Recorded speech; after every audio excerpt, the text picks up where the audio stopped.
नमस्कार दोस्तों। जैसा कि आप सभी जानते हैं कि सांपों की जीभ दो भागों में बटी हुई होती है, लेकिन कभी आपने यह नहीं सोचा होगा कि आखिर ऐसा क्यों होता है।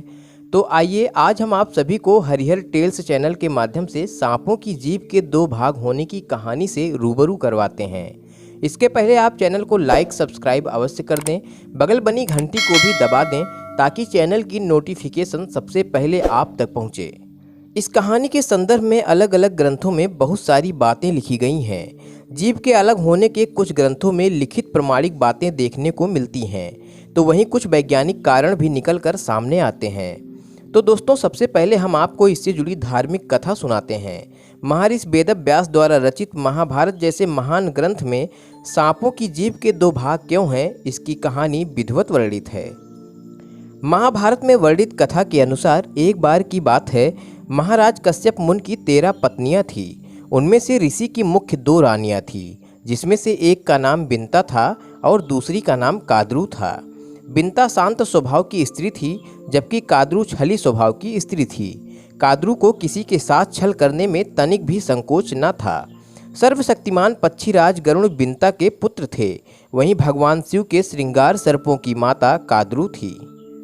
समय बीत रहा था। एक दिन माता बिंता और काद्रू साथ में टहल रही थी। इतने में सूर्यदेव का रथ सामने से निकल रहा था। सूर्यदेव के रथ में सफ़ेद घोड़े जुते हुए थे। माता काद्रू के मन में छल करने का विचार आता है। उसी समय माता बिंता से कहती हैं कि हे बहन, देखो भगवान सूर्य के रथ में जो घोड़े जुते हुए हैं उनकी पूंछ का कौन सा रंग है। माता बिंता बिना विलंब किए हुए उत्तर देती हैं, हे बहन, पूंछ तो सफ़ेद रंग की है। ये सुनकर काद्रू बोलती हैं कि नहीं बहन, पूंछ तो काले रंग की है। माता काद्रू छल से परिपूर्ण थी। उन्होंने माता बिंता से उसी क्षण शर्त लगा लिया और बोलती हैं कि हे बहन, यदि मेरी बात सत्य हुई तो आपको हमारी दासी बनकर रहना होगा। बिंता माता काद्रू की शर्त स्वीकार करती हैं।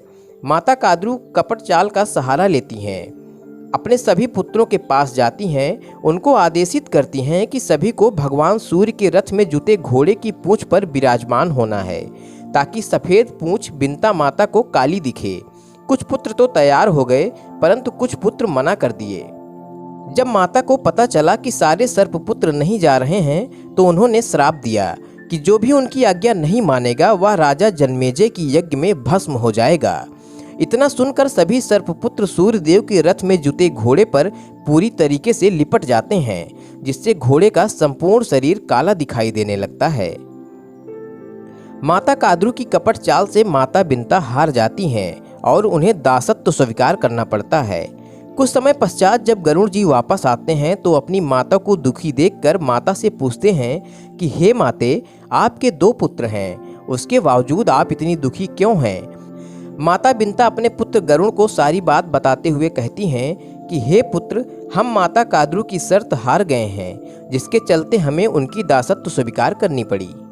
इतना सुनते ही भगवान गरुड़ माता काद्रू के पास जाते हैं और कहते हैं कि माता, मुझे ऐसा क्या करना होगा जिससे मेरी माता दासत्व से मुक्त हो सकें। माता काद्रू कहती हैं कि हे पुत्र, यदि आप अपनी माता को दासत्व से मुक्त कराना चाहते हैं तो आपको हमारे पुत्रों के लिए देवलोक में जाकर अमृत कलश लाना होगा। माता की बात सुनते ही गरुड़ जी तनिक भी विलंब नहीं करते हैं और देवलोक से अमृत कलश लेने चले जाते हैं। अमृत का कलश उठाते ही रक्षक गण गरुड़ जी को लाने से रोकते हैं, जिससे क्रोधित होकर गरुड़ जी अपने बाहुबल से सभी से युद्ध करते हुए आगे मार्ग की तरफ बढ़ते हैं। मार्ग में गरुड़ महाराज को भगवान विष्णु मिलते हैं। गरुड़ जी से पूछते हैं कि हे पक्षीराज, आप उन सर्पों के लिए अमृत क्यों ले जा रहे हैं। यदि सर्प अमृत पी लेते हैं तो वे अमृत प्राप्त कर लेंगे और मानव जाति का विनाश शुरू हो जाएगा। पक्षीराज गरुड़ भगवान हर से संपूर्ण बात बतलाते हैं और अमृत कलश ले जाने की आज्ञा मांगते हैं। श्री हरि जी गरुड़ से कहते हैं कि आप अमृत कलश रख दीजिए, मैं उठा लाऊंगा। आपकी शर्त भी पूरी हो जाएगी और मानव जाति का संकट भी टल जाएगा। भगवान विष्णु की बात स्वीकार करते हुए गरुड़ जी आगे बढ़ते हैं। भगवान गरुड़ अमृत कलश माता काद्रू और उनके समस्त पुत्रों के समक्ष रख देते हैं। अमृत को लालायित सर्प अमृत की तरफ बढ़ ही रहे होते हैं, तभी गरुड़ जी टोक देते हैं और उनसे कहते हैं कि यह अमृत पवित्र और निर्मल माना जाता है, इसलिए आप सभी स्नान करके आइए। इसके पश्चात अमृत पान करिए। गरुड़ जी की बात सुनते ही सभी सर्प स्नान करने के लिए चले जाते हैं। उसी क्षण भगवान श्री हरि अपनी दैवीय शक्ति से अमृत कलश पुनः स्वर्गलोक को वापस लेकर चले जाते हैं। जब सर्प स्नान करके वापस अमृत पान के लिए आते हैं तो देखते हैं कि नुकीले कुश के समक्ष रखा हुआ अमृत कलश गायब होता है।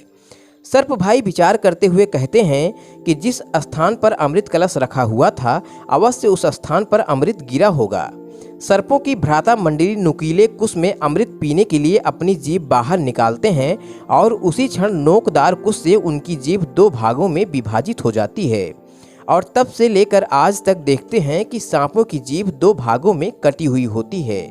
तो दोस्तों, आप लोगों को वेदव्यास द्वारा रचित महाभारत में वर्णित कथा कैसी लगी?